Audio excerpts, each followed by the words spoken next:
Before he died, the Karate Kid star Pat Morita talked about what really happened behind the scenes of the movie that changed his life. For years, fans only saw the calm and wise Mr. Miyagi on screen. But not many people knew about the struggles, the times he almost got rejected, and the powerful moments that almost stopped him from ever playing the role. Come with us as we share the untold story of Pat Morita's fight to become Mr. Miyagi and what he told people about the Karate Kid before his death. The wall he couldn't cross.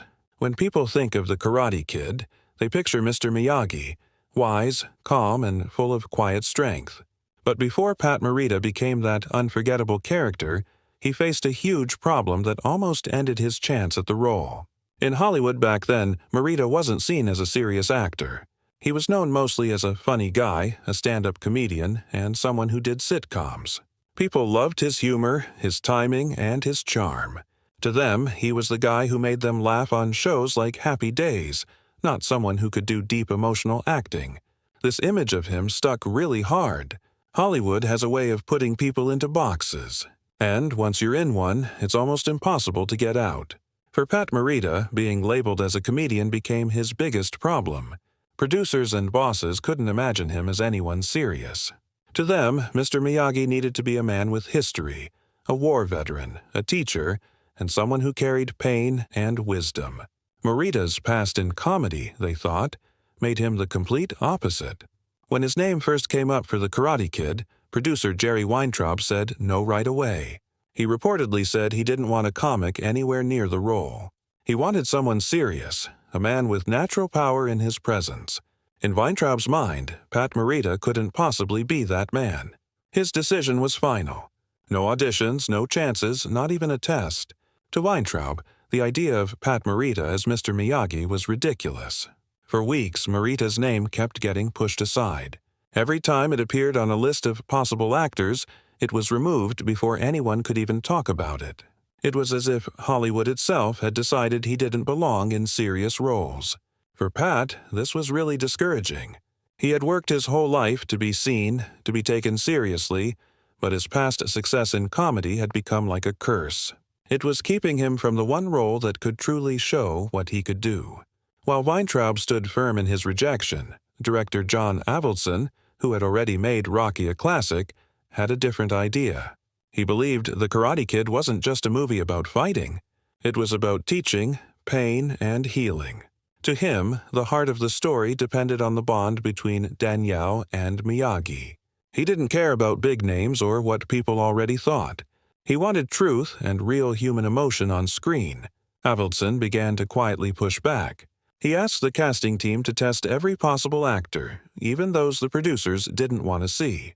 It was his way of keeping the door open for unexpected talent. He understood that sometimes the right person doesn't fit what you're looking for on paper. He wanted to see what each actor could bring, and that included Pat Morita. Still, the process went on and on. Weintraub and the studio searched everywhere else, through long lists of actors who looked the part, sounded the part, or had the kind of dramatic background Hollywood trusted. Morita's name was always a quiet whisper, never taken seriously.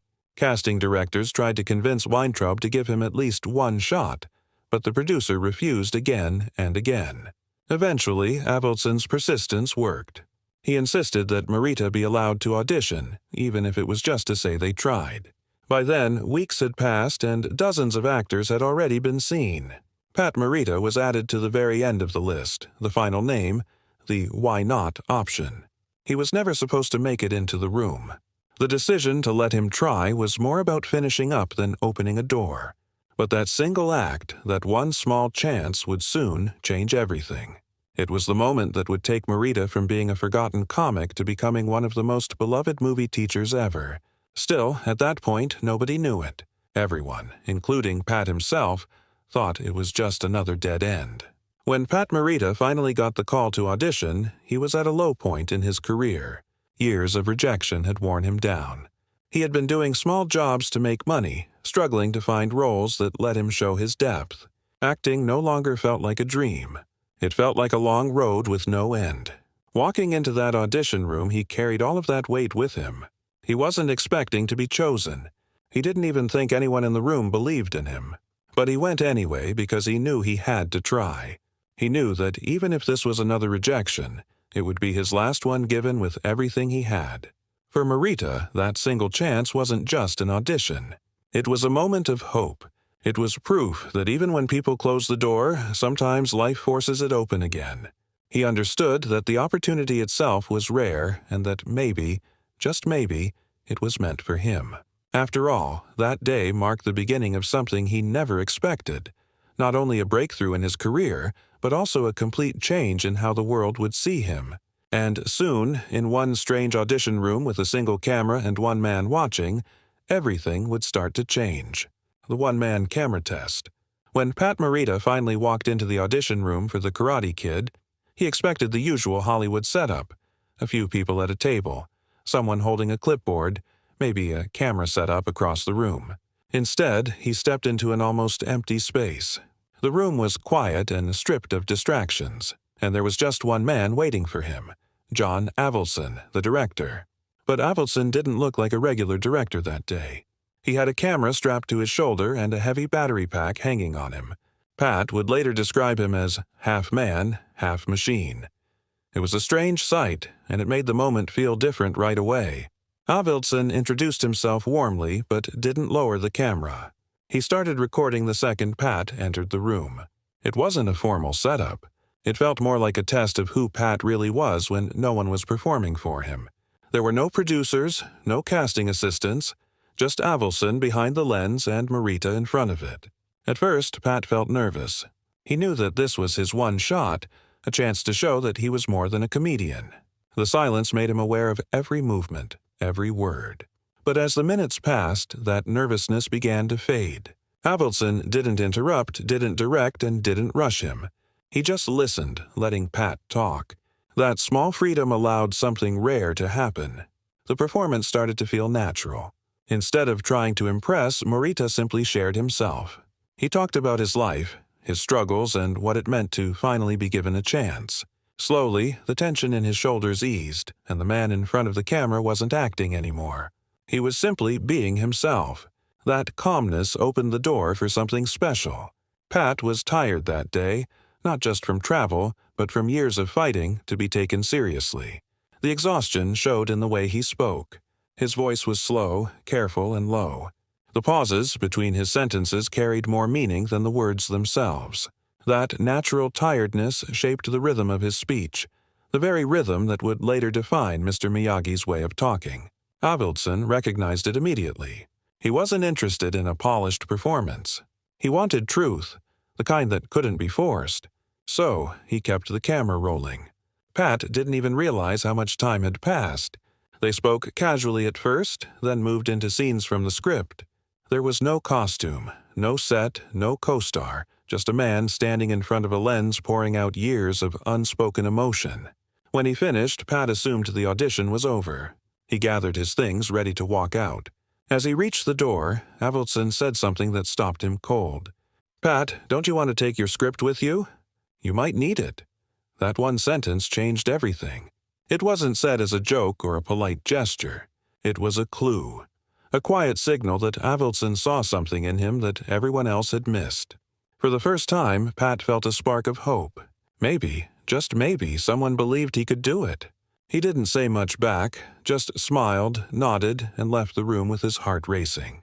That was the moment he later described as the turning point. The second when he realized he might actually become Mr. Miyagi.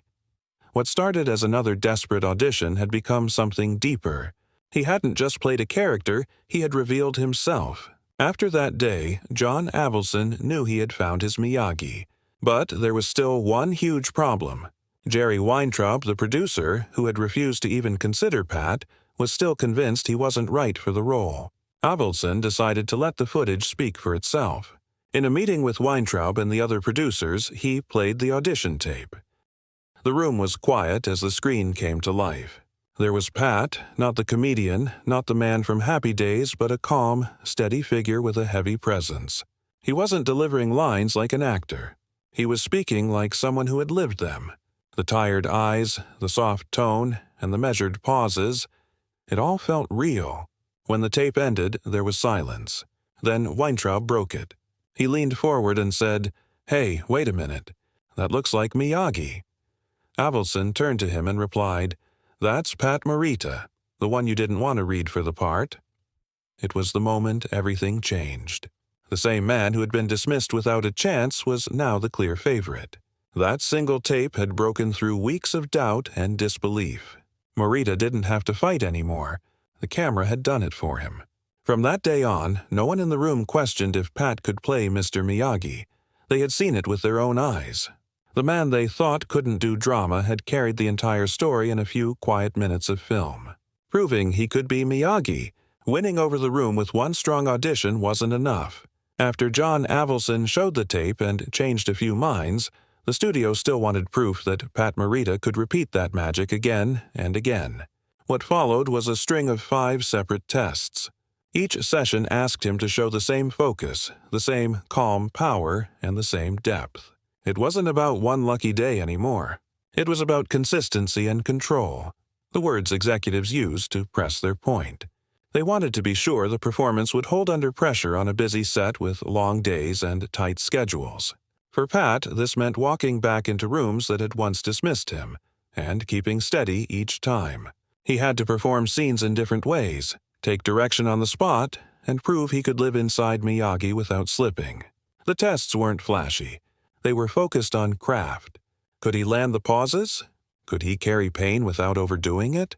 Could he guide the boy at the center of the story while staying grounded and quiet? With each pass, he showed he could. He didn't rush. He didn't push. He let the character breathe through him and gave the room what it needed to see. Reliability. Even with these wins, the mood around the tests was strict. Executives watched closely. They looked for cracks. But each time Morita held the line, he showed the same presence that had moved Avildsen in the bare audition room.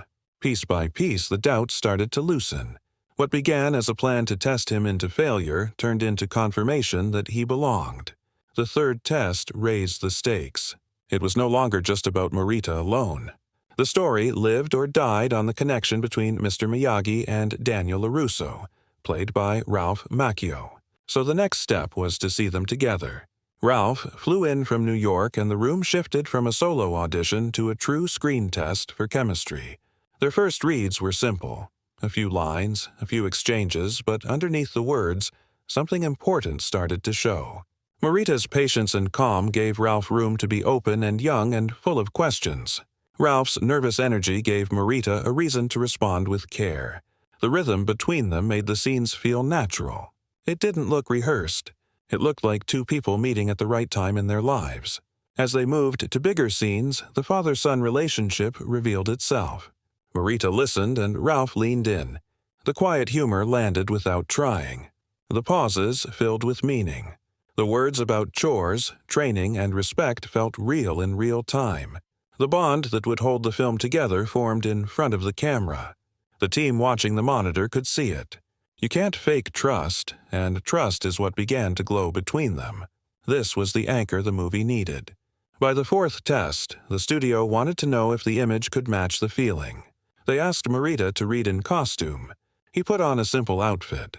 He kept the beard and hair that had already changed how people looked at him.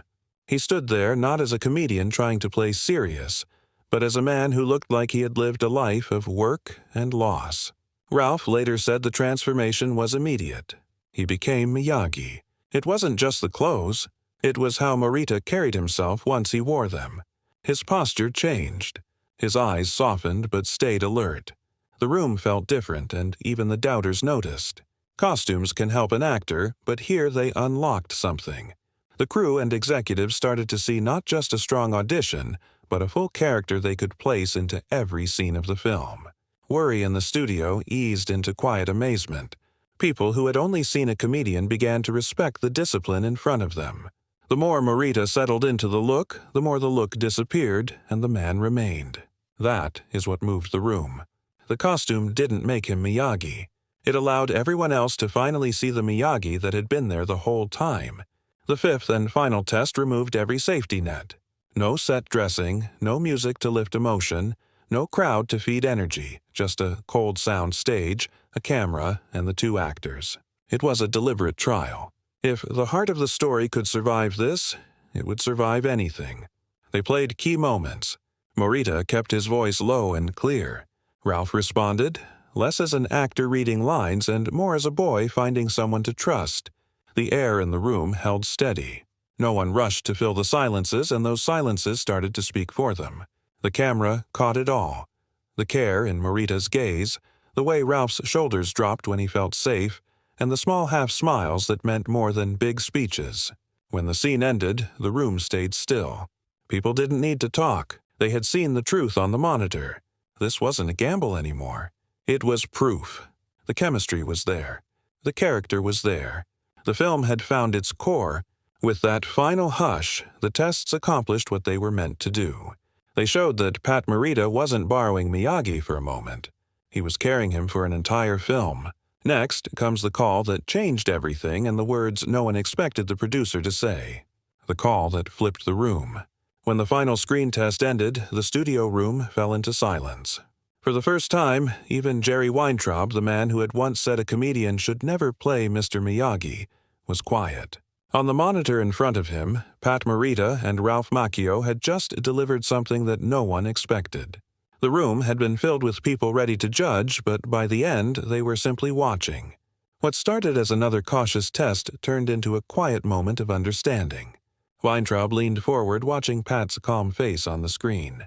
The man he had once dismissed as too funny was now bringing tears to people's eyes with almost no movement, no music, and no tricks. The final test scene, an emotional exchange between Miyagi and Daniel, didn't need anything extra. It was raw and real. Pat's voice carried the weight of a man who had lived through loss. Ralph's eyes showed trust and warmth. It felt like two people meeting through honesty, not acting. As the scene ended, no one clapped. No one spoke. That silence was the proof Avildsen had been waiting for. He had known from the first audition that Morita had the heart of Miyagi. But now everyone else could see it too. Weintraub sat back, thoughtful. His mind had shifted. The producer who once refused to even let Morita audition was now faced with the undeniable truth. The film needed him. The tension in the room was gone. In its place was respect. That day marked a change in tone across the production. The disbelief that had followed Morita from one test to another finally cracked. Avildsen didn't gloat. He didn't need to. He knew that the tape and the performance had done the talking. Morita had not only earned the role, but he had also changed the atmosphere around the movie. The people who once saw him as a risk now understood he was the reason the film would work. While all this was happening, Pat Morita was at home. He didn't know what was being discussed, and no one had told him how the final test had gone. He had done his best and left it behind, trying not to think too much about it. Still, waiting was hard. Every actor knows that after an audition, silence can mean anything. Days of doubt can stretch forever when a career depends on one decision. Then the phone rang. On the other end was Jerry Weintraub. Pat didn't expect to hear from him personally, and when he realized who it was, he braced himself for bad news. But Weintraub's voice was different. No arrogance, no harsh tone. Instead, he spoke with a mix of honesty and humility. "Pat," he said, "I almost made the worst mistake of my life." There was a short pause before he continued. "I just want to be the first to congratulate you. You've got the part of Miyagi." For a moment, Pat didn't speak. The words hung there, heavy and unreal. Then he let out a quiet breath. After all the rejection, the endless tests, and the doubts, it was done. He had the role, but his reaction wasn't loud or proud. There was no gloating. "No, I told you so." That wasn't his way. He simply thanked Weintraub and said how grateful he was for the chance. It was a calm victory built on patience and grace.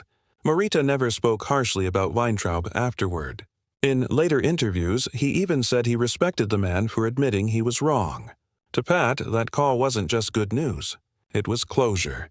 It was proof that persistence could turn disbelief into respect, even in a business known for closing its doors too quickly.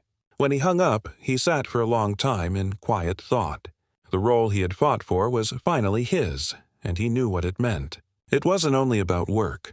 It was about being seen for who he truly was. The night of the drunk Miyagi scene. For Pat Morita, one of the most powerful nights on the Karate Kid set came during the filming of the drunk Miyagi scene. It was a quiet, emotional moment when Mr. Miyagi opened up about losing his wife and child while serving in World War II.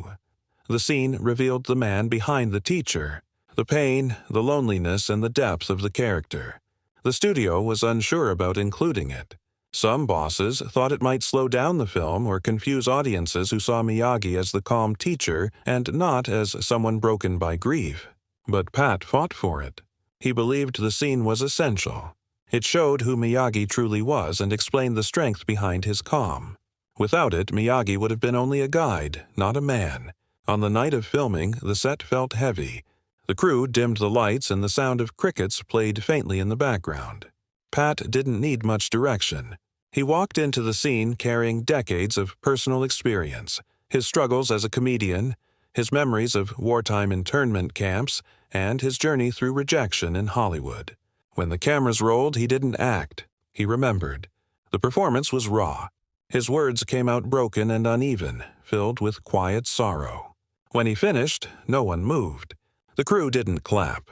They didn't speak. They simply stood there, letting the weight of the moment settle. It was one of those rare times when everyone knew they had just witnessed something real. Pat later said that night meant more to him than any award he could have received. It proved to him that truth could outshine everything else: humor, fame, and expectation. Another moment that Pat loved came from the opposite end of the emotional scale: the fly and chopsticks scene. It was one of the film's funniest parts where Miyagi calmly tries to catch a fly with chopsticks as Daniel watches. On paper, it was a simple joke, but on set, it became something more. Pat played it with quiet focus, his eyes locked on the invisible fly as if it were the most serious task in the world. Ralph Macchio watched, half amused and half impressed while trying to follow along. The laughter that came when Daniel succeeded wasn't planned. It was real. Both actors broke into genuine smiles and the crew joined in. For Pat, that scene showed the true spirit of the Karate Kid. It wasn't about martial arts or competition. It was about patience, humor, and the small lessons that reveal character. He loved that the audience could laugh with Miyagi, not at him. He made sure the humor felt warm, never mocking. Later, he would say that the scene's balance of comedy and calm reminded him that even light moments can teach something lasting. Off-screen, Pat Morita wasn't just a co-star to Ralph Macchio. He became a mentor. Ralph was still a teenager during filming, trying to handle sudden fame and the pressure of leading a major movie. Pat noticed his uncertainty and quietly guided him through it. He talked to Ralph about patience, professionalism, and enjoying the process rather than chasing results. Their friendship grew naturally. Between takes, they often sat together, sharing food or stories. Pat would tell him about his life before acting, his struggles, and the lessons he'd learned along the way. Ralph listened, sometimes forgetting that this man had once been a stand-up comedian. Their connection off-camera mirrored what the audience would later see between Daniel and Miyagi. There was a sense of care and trust that couldn't be faked. Ralph would later say that his scenes with Pat worked because they were real. He wasn't pretending to look up to him. He truly did. In the early days of filming, some members of the crew still had doubts about Morita. They wondered if the comedian from Happy Days could pull off a serious role. But as production went on, that skepticism faded. Every day, Pat proved he wasn't playing a part. He was living it. He developed small rituals to stay grounded in Miyagi's mindset. Sometimes before shooting, he would quietly sit in a corner, mumbling short thoughts in Miyagi's tone to stay connected to the character. He also kept a calm presence on set, speaking softly and offering bits of advice or humor to the crew. Over time, people started coming to him with questions or just to talk. They called it getting Miyagi wisdom, half as a joke, but also because his calm answers often helped. By the time filming wrapped, the atmosphere around him had changed completely. The same crew who once doubted him now looked at him with respect and warmth. When the cameras stopped rolling and the production ended, Pat carried those quiet moments with him. The laughter from the chopstick scene, the tears from the drunk Miyagi night, and the bond with Ralph Macchio all stayed close to his heart. Those experiences reminded him that the movie's real magic wasn't in the big fight scenes or the famous crane kick. It was in the relationships and the truth shared between people. If you enjoyed this, make sure to like this video, subscribe for more behind-the-scenes Hollywood stories, and hit the bell icon so you never miss an upload.